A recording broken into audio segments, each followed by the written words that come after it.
አሰላሙ አለይኩም ወራህመቱላሂ ወበረካቱ። ሰላም እንዴት ናችሁ ውዶቼ? ደህና ናችሁ? እኔ በጣም ደህና ነኝ አልሐምዱሊላህ። ዛሬ እንደምታዩት ዳቦ ቆሎ እየቆላሁ ነው ማለት ነው። በጣም ረጅም ጊዜ ሆኖኝ በጣም አምሮኝ ነበረ። አሁን እየቆላሁ ነው ማለት ነው። ትንሽዬ ዱቄት እንትን ብዬ ልዩት እንዴት እንደሚያምር ግን በወተት ነው። ዛሬ ደግሞ የለየለት የዳቦ ቆሎ አሰራር ነው የምሰራው። ግን ሳቦካው አልቀረጽኩትኝም ማለት ነው። ካሜራውን የሚይዝልኝ ሰው ስለሌለ ያኔ በአንድ እጄ መቀረጽ ደግሞ እኔ አልችልም ማለት ነው። እና እንዴት አድርጌ እንዳቦካው ታውቃላችሁ? ጥቁር አዝሙድ፣ ስምስም አስዋድ ማለት ነው። ጨውና ስኳር ነው ያለው። ከዛ ነጭ ዱቄት ማለት ነው። ከዛ ዘይት ትንሽ እያረኩበትኝ ከዛ ትንሽ አቆየሁት። ከዛ በኋላ ዳመጥኩት እንደ ፒዛ። ከዛ በቢላዋ እንደዚህ በረጃጅሙ እየቆረጥኩኝ በእጄ በደንብ አድርጌ እንትን ብዬ ከዛ በመቀስ ነው ማለት ነው እንደዚህ የቆረጥኳቸው ይዋቸው እና በወተት ነው ያቦካሁት ማለት ነው። ያሸሁት ማለት ነው። ቡኮ አይደለም ያኔ እርሾ ምናምን ስለሌለው አያስፈልገውም ማለት ነው። እና እዩት እንዴት እንደሚያምር በጣም ቆይቻለሁ ዳቦ ቆሎ ቆልቼ ከበላው ማለት ነው። እና እንዴት አያችሁት? እዩት እስኪ አያምርም? እና ይሄን ደግሞ አሁን ያንን ሳወጣ ይሄን ደግሞ እቆላዋለሁ ማለት ነው። መልሼ ሲበስል አሳያቸዋለሁ። በነገራችን ላይ ፎርን ውስጥ ነበሩ ማስገባው ማለት ነው። ከላይም ከታችም ስለሚበስል በአንድ ላይ ከፍተውና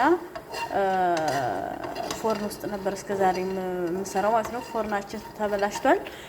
ለምን እንደሆነ አላውቅም። እሱን ስንሰራበት በዚህ ነበር የምሰራው በፊት። አሁን ግን እንዲህ ብሏል ማለት ነው። አሁን ለታ ዶሮ እያበሰልንበት እያለ ከዛ ቆጣሪውን መለሰው ማለት ነው። እና ከዚህ ጋር ነው ችግሩ። ከጀርባ በኩል ያለው ገመዱ ችግር አምጥቷል አሉ። ስለዚህ ስላልተስተካከለልኝ በዚህ በመጥበሻ የምሰራው ማለት ነው። ግን እዛ ጋር ሲሆን በጣም ነው ግልግል የሚያደርገው። በቃ ከላይ ከታችም እንደ ፓትራ በዛ ነበር የምሰራው ማለት ነው። ግን ይሄን ቢሆን ችግር የለውም። እዩት እንደዚህ እያማሰላችሁ በጣም ቆንጆ ነው እንደውም ሲማሰል ማለት ነው። ሁሉም እኩል ይበስላል። ይሄ በጣም አሪፍ ነው። ያም አሪፍ ነው በነገራችን ላይ። ግን የዛ ጋር ግን ስሰራው ይሄንን እንደዚህ በመስራቴ ለመጀመሪያ ጊዜ ነው። በመጥመሻ ያው ስላማረኝ የሰራሁት ማለት ነው። ኢትዮጵያ ለመስራት አሪፍ ነው።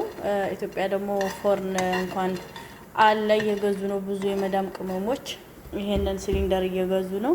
ያልገዛ ነው ደግሞ በፓትራ እንሰራለን ማለት ነው። ኦሬዲ ፓትራ ስለገዛኝ ዳቦም ስጋግር በፓትራ ነው። ዳቦ ቆሎም ይቻላል። ኩኪስ ራሱ ለሐላዋ ምናምን ባቅላዋ ራሱ ይሰራል ፓትራ ማለት ነው። ያው እንደ ሲሊንደር በሉት እና ኢትዮጵያ ማያስቸግርም። እዚህም ለራሴ እንደዚህ አድርጌ ቆርጠም ማረጋታለሁ ማለት ነው። እና ወላሂ በጣም ነው ያማረኝ። እንጃ ለምን እንደሆነ አላውቅም። አንዷ ደግሞ ጭራሽ በቲክቶክ ስትበላይቼ እንዴት እንዳማረኝ ማለት ነው። ከዛ ለምን አልሰራም ብዬ ይሄው እየሰራው እገኛለሁ።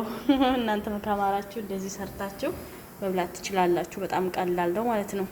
እና ደግሞ ዩቲዩብ ላይክ፣ ሼር፣ ሰብስክራይብ አድርጉኝ እና አበረታቱኝ። ቢያንስ ሰብስክራይቡን ጨምሩት ማለት ነው። 2000 አስገቡኝ። ከ2000 ወደ 3000 እንሸጋገራለን እና አበረታቱኝ እሺ ውዶቼ። ሰብስክራይብ አድርጉኝ ሀባይቢ። እሳቱን ግን እንደዚህ መቀነስ አለባችሁ። ከጠወላችሁት ከላይ ነው የሚበስለው ማለት ነው። በደንብ እንዲበስል እንደዚህ እሳቱን ቀነስ ታረጉታላችሁ። መሰል ታረጉታላችሁ። ከዛ በደንብ ይበስላል ማለት ነው። ይሄት እንደሚያምር አያምርም? ደግሞ በወተት ነው ሳሽቃብጥ የቦካሁት ማለት ነው። ውሃ አላረኩበትም እና በጣም ደስ የሚለው እዩት እስኪ